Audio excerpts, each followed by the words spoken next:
Hello बच्चों, स्वागत है आप सबका एक और नई वीडियो में। हमारी तरफ से आप सभी को नमस्ते, जय श्री राम, सत श्री अकाल और सब खैरियत। उम्मीद करते होंगे आप लोग बहुत बढ़िया होंगे।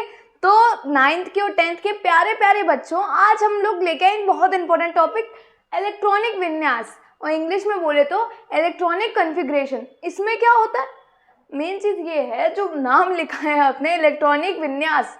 क्या है भाई, विन्यास का मतलब तो होता है लाइन से लगना कोई चीज़। विन्यास यानी एक अरेंजमेंट, एक क्रम, ठीक है, उसको विन्यास मान लेते हैं। और इलेक्ट्रॉनिक, यहाँ पे इलेक्ट्रॉनिक का मतलब ऐसा लग रहा है, इलेक्ट्रॉनिक का मतलब प्लग लगा दो और स्विच खोल दो, वो वाला होगा। नहीं तो हो सकता है पंखे वाला हो सकता है सोलर, ऐसा कोई इलेक्ट्रॉनिक। इलेक्ट्रॉनिक का मतलब यहाँ से बिजली से नहीं है बच्चों, इलेक्ट्रॉनिक का मतलब है यहाँ पे इलेक्ट्रॉन से। सबसे पहले इलेक्ट्रॉन क्या होता है रिवाइज कर लेते हैं। कोई भी पदार्थ किसी छोटे छोटे कणों से मिलकर बना होता है जिसे परमाणु कहते हैं। ये विभाजित नहीं हो पाते। इनके 3 पार्ट होते हैं, इलेक्ट्रॉन, प्रोटॉन और न्यूट्रॉन। इलेक्ट्रॉन जो होता है उसका क्या कहते हैं, आवेश कितना होता है, -1.6 × 10⁻⁻⁻19 कूलम होता है।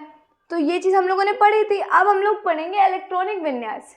अब एक चीज़ बहुत ज़्यादा आप लोग के लिए इम्पोर्टेंट है, कोई भी एलिमेंट आपको पता होंगे, हमारी जो पीरियोडिक टेबल है, हमारी जो आवर्त सारणी है, यानी पूरे विश्व में, पूरी दुनिया में जितने भी तत्व हैं वो सारे तत्व उसमें लाइन वाइज दिए हुए हैं, सारे एक अरेंजमेंट में है। कौन से ब्लॉक में आ रहा है, किसकी कौन सी प्रॉपर्टीज है, कौन सा तत्व कैसा है। जैसे गोल्ड, और हम लोगों ने नॉर्मल लाइफ में देखा होगा, गोल्ड देखा है, मर्क्यूरी देखा है। एक रीडल है, ऐसी कौन सी चीज़ है जो एक ग्रह भी है और थर्मामीटर में भी होता है। तो इसका आंसर आप लोग कमेंट्स कीजिएगा, कमेंट्स पढ़ेंगे और देखते हैं, सबको एक एक लाइक दिलवाएंगे। और क्या, जो सबसे बढ़िया मतलब जो बता देगा कि क्या है ऐसी कौन सी चीज़ जो एक प्लेनेट भी है और वो पाया जाता है थर्मामीटर में भी। तो यहाँ पे जो एलिमेंट्स लिखे आपको दिख रहे होंगे, ये लिखा है एलिमेंट्स 1 to 30 एलिमेंट्स लिखे हुए हैं। अब हम एक वीडियो बनाते खाली एलिमेंट्स की, फिर एक वीडियो बनाते इलेक्ट्रॉनिक कॉन्फ़िगरेशन की, इलेक्ट्रॉनिक विन्यास की, तो आप लोग का टाइम वेस्ट होता। तो हमने एक ही वीडियो में वो चीज़ें क्लियर कर दी हैं। तो ये कौन कौन से होते हैं, हमारी आवर्त सारणी में कितने हैं, टोटल 118 तत्व आज तक खोजे जा चुके हैं। यानी साधारण भाषा में समझ लो, आज तक पूरी दुनिया में कोई भी चीज़ कितनी चीज़ों से मिलकर बनी है, ऐसी 118 चीज़ों के बारे में हमें पता है। उन्हीं के अलग अलग मिला के, कभी इस चीज़ में कभी उस चीज़ में मिला के अलग अलग चीज़ें बनाई गई हैं। तो वो 118 जो है उसमें स्टार्टिंग के 30 ये है। आपको ये याद होने चाहिए। आप 9th में और 10th में तो याद होंगे, उम्मीद करते हैं याद होंगे, नहीं होंगे तो याद कर लेंगे भाई, ऐसी कोई दिक्कत नहीं है। जब जागो तब सवेरा होता है। कौन कौन से, hydrogen, helium, lithium, beryllium, boron, carbon, nitrogen, oxygen, fluorine, neon, sodium, magnesium, aluminium, silicon, phosphorus, sulphur, chlorine, argon, potassium, calcium, scandium, titanium, vanadium, chromium, manganese, iron, cobalt, nickel, copper, zinc. अब कहेंगे आपने तो बहुत तेज तेज पढ़ दिए देख के। अब आप लोग भी, अब याद करने का एक तरीका बताएं, रफ कॉपी लिया करो। ब्लैक वाली रफ कॉपी आती है फुल। एक लोग है ना, आज कुछ नहीं, आज बैठेंगे और जित तत्व याद करके उठेंगे, लिखते जाओ, देख देख के लिखो, बिना देख के लिखो, लिखते जाओ। एक टाइम ऐसा आएगा कि आपको ऐसे याद करें, ऐसे सुनाने लगे, hydrogen, helium, lithium, beryllium, boron, carbon, nitrogen, oxygen, fluorine, neon, sodium, magnesium, aluminium, silicon, phosphorus, sulphur, chlorine, argon, potassium, calcium, scandium, titanium, vanadium, chromium, manganese, iron, cobalt, nickel, copper, zinc. और भी स्पीड में बच्चे 5-5 second में सुना देते हैं, आप लोग को भी याद हो जाएगा। तो आप इनका इलेक्ट्रॉनिक कॉन्फ़िगरेशन क्या होता है ये जान लेते हैं। तो ये आपने देखा KLMN लिखा हुआ है यहाँ पे, ये चीज़ अब आप लोग को लगी होगी कुछ देखी, ये तो देखा है। याद कीजिए, हम लोगों ने जब परमाणु मॉडल पढ़े थे तो ये देखा था कि बीच का भाग नाभिक कहलाता है, जिसमें न्यूट्रॉन और प्रोटॉन रहते हैं। इसके चारों ओर का वह क्षेत्र जिसमें इलेक्ट्रॉन चक्कर लगाते हैं क्या कहलाते हैं, कोश, जिन्हें काय से प्रदर्शित करते थे, KLMN।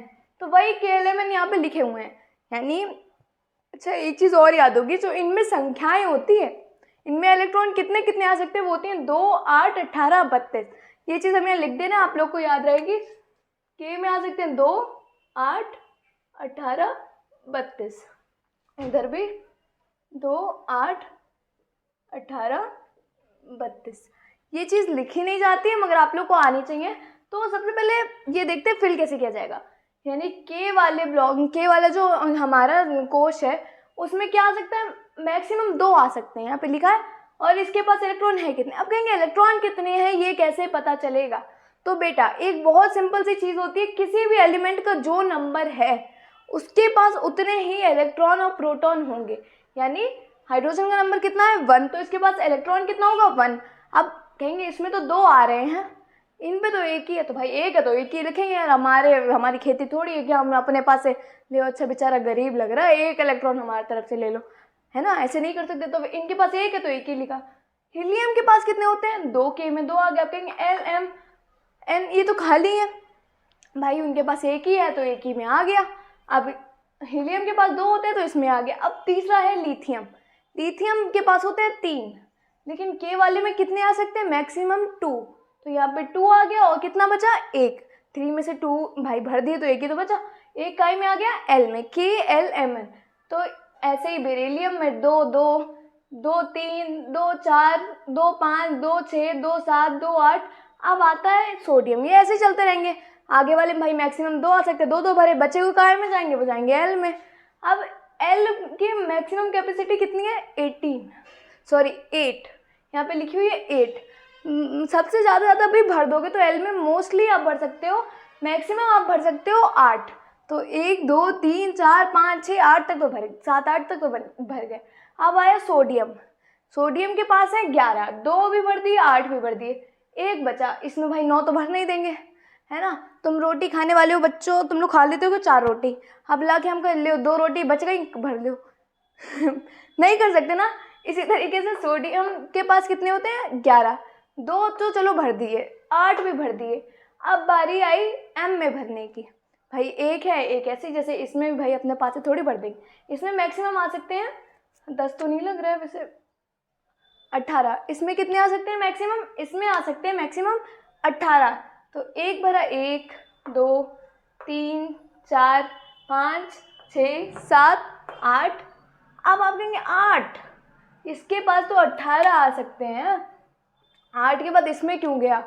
तो बेटा एक रूल होता है, आप 11th क्लास में और 12th क्लास में आएंगे तो पढ़ेंगे कि जितने भी एलिमेंट्स होते हैं इन्हें क्या करना होता है, अष्टक पूर्ण करना होता है। अष्टक पूर्ण, अष्टक वर्ड से आपको लग रहा होगा 8, यानी इनके बाहरी कोश में यानी लास्ट वाले कोश में कितने होने चाहिए 8। अगर 8 नहीं होंगे तो इलेक्ट्रॉन्स ये लेंगे या तो इलेक्ट्रॉन्स देंगे। तो ये तो 8 स्थायी है भाई, इसमें 18 करके इसको क्यों बेकार करना। 8 चाहिए तो 8 इन्होंने भर दिए, तभी बचा हुआ एक कहाँ गया, ये गया एन उपकोश में, एन कोश में गया। तो ऐसे ही कहाँ से पोटेशियम, इसमें भाई 18 है, 2 भर दिए 8 भर दिए और इधर भी 8 भर दिए। अब मेन चीज़ सिर्फ ये दिमाग में आ रही है कि यहाँ तो 18 भर सकते हैं, इसमें 2 भर सकते हैं, 2 2 भरे, समझ आ गया। यहाँ पे 8 भर सकते हैं, 8 आ गया, समझ में आ गया। अब यहाँ 18 भर सकते हैं, तब भी 8 8 क्यों भरे, तो सिर्फ इसलिए क्योंकि हमें इनका अष्टक पूर्ण करना है। इनका भाई भला हो रहा है तो यार कर दे रहे, हमारे पास से क्या जा रहा है, क्यों बढ़ा दें बेचारों को, फिर और दिक्कत होगी। इससे अच्छा आखिरी वाले उपकोष में भेज दें, बेचारों का अष्टक पूरा हो जान दें, उनको एक तरीके से अमीर हो जान दें, उनका यार घर काम हम चलने देते, ठीक। तो ऐसे ही पोटेशियम का होता है 19, तो आखिरी वाला काय में आ गया एन में, ऐसे ही चलता जाएगा। अब आप कहेंगे यहाँ भी फिर 8 पूरे होने चाहिए, यहाँ भी 8 पूरे हो गए और आगे क्या है, फिर यहाँ तो 9 10 11 12। देखो यार उनका इलेक्ट्रॉन हम लोग छीन तो सकते नहीं है ना, तो भरना तो पड़ेगा, इसके आगे कुछ है नहीं, तो यहीं पे हम लोग फिल करते जाएंगे। तो उम्मीद करते होंगे इलेक्ट्रॉनिक कन्फिग्रेशन यानी इलेक्ट्रॉनिक विन्यास बहुत समझ में आया। एक बार रिवीजन कर लेते हैं आज क्या पढ़ा। जो तत्व होते हैं कौन कौन से होते हैं, hydrogen, helium, lithium, beryllium, boron, carbon, nitrogen, oxygen, fluorine, neon, sodium, magnesium, aluminium, silicon, phosphorus, sulphur, chlorine, argon, potassium, calcium, scandium, titanium, vanadium, chromium, manganese, iron, cobalt, nickel, copper, zinc. तो और दूसरी चीज़, ये जो कन्फिग्रेशन बनाते हैं, अभी आप लोग 9th 10th में ऐसा कन्फिग्रेशन बनाएंगे, जब आप लोग पहुँचेंगे 11th 12th में तो 1s2 2s2 अबव के नियम से बनाएंगे ये चीज़। तो अभी ये इजी वाला है, उम्मीद करते हैं आ गया होगा। KLMN होता है, इसमें मैक्सिमम नंबर्स क्या होते हैं 2 8 18 32। 18 वाले में अगर 8 यार हो पा रहे हैं तो भला कर दो उनका, उन्हें स्थायी हो जाने दो, बचा हुआ आखिरी में भेज देंगे। 18 तो ऐसे कितना लंबा जाएगा, है ना, इसलिए ये करते हैं। अब मेन चीज़ है कि इलेक्ट्रॉन्स कहाँ से आते हैं।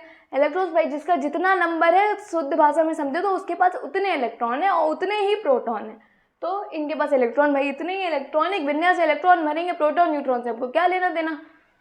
इलेक्ट्रॉनिक विन्यास है 2 8 8 और 7, ऐसे करके हम लोग फिल करते जाएंगे तो हमें विन्यास मिलते जाएंगे। आप कहेंगे विन्यास पढ़ लिया, चलिए पेपर में आएगा वो भी लिख देंगे, मगर एक क्वेश्चन यार दिमाग में आता है, भाई क्यों पढ़ें, क्या मिलेगा ही पढ़ के। ये काम कहाँ आएगा, इलेक्ट्रॉनिक कन्फिग्रेशन लिख दिया, कौन पूछेगा, ये तो कोई भी निकाल लेगा, कोई भी नंबर दो उसका निकाल लो। नहीं, इन एलिमेंट्स के बारे में बहुत सी चीज़ें पता चलती हैं, किसकी वजह से, इनके कन्फिग्रेशन की वजह से। ये कौन से उपकोष में जा रहा है, डी ब्लॉक में है, एस ब्लॉक में है, ये सब चीज़ें, ये कैसा होगा, गर्म कितने टाइप, मतलब कितने टेम्परेचर पे पिघलेगा, सारी चीज़ें, इनके पूरे इनकी प्रॉपर्टीज़ के बारे में, इन कन्फिग्रेशन के बारे में। ये छोटी सी चीज़ है मगर आप लोगों को बहुत ज़्यादा हेल्प करेगी आगे इन सारे एलिमेंट्स के बारे में पढ़ने में। तो उम्मीद करते हैं आज की वीडियो आप लोग को अच्छी लगी होगी और मन लगा के पढ़ते रहिए। और ये बीच में थोड़ी सी वीडियोस चल रही थी और आप लोगों ने प्यार दिखाया। अब जागने की बारी आ गई है बच्चों, अब आ रहे हैं हाफ ईयरली। तो अब हाफ ईयरली में जो है हम लोग डेली वीडियोज़ लाएंगे सारी सब्जेक्ट्स की। अब हिंदी और सोशल की भी वीडियोस कल से स्टार्ट हो जाएंगी, वो एक्स्ट्रा में आएंगी, आपके डे शेड्यूल में वो नहीं गिना जाएगा। और आप कहेंगे आप लोग शेड्यूल वाइज नहीं चल रहे, आप अभी जितना करा रहे हैं वो सिलेबस कंप्लीट करते चलिए, क्योंकि हाफ ईयरली बिल्कुल पड़ोस में है। ये समझ लो सितंबर शुरू होते ही वो किसी भी दिन तुम्हें कह देंगे जो बोर्ड पे लिखिए स्कीम जा जाओ कल से पेपर, वो कुछ भी करेंगे, स्कूल वाले हैं, उन्हें क्या मतलब बच्चे से। तो हम लोग को क्या करना है, अपनी तैयारी पहले से करके रखनी है, अपना बैकअप प्लान रेडी रखना है, क्योंकि बोर्ड्स भाई 10th वाले बच्चों के तो बोर्ड्स है, उन्हें प्री बोर्ड भी देने हैं, लेकिन जो 9th वाले हैं उन्हें हाफ ईयरली और एनुअली देने हैं। तो हाफ ईयरली फिलहाल अभी दोनों लोगों को देने हैं, 9th को भी और 10th को भी। तो दोनों लोगों की तैयारी कराते हुए चलते हैं। कल से जाग जाओ, बस ये समझो डेली वीडियो आएगी, डेली पढ़ेंगे, अलग से मिलेगा अलग से पढ़ेंगे, नहीं मिलेगा तो ढूंढ के पढ़ेंगे, बस पढ़ना है। क्योंकि हाफ ईयरली बिल्कुल पड़ोस में, बहुत अच्छे से नंबर आएंगे। आप लोग हाफ ईयरली कब से अगर पता चल गया तो प्लीज़ कमेंट्स में बताइए, हम रिप्लाई करेंगे आप लोगों को और बताएंगे कैसे तैयारी करनी है। बाकी तब तक के लिए जय हिंद, जय भारत, धन्यवाद।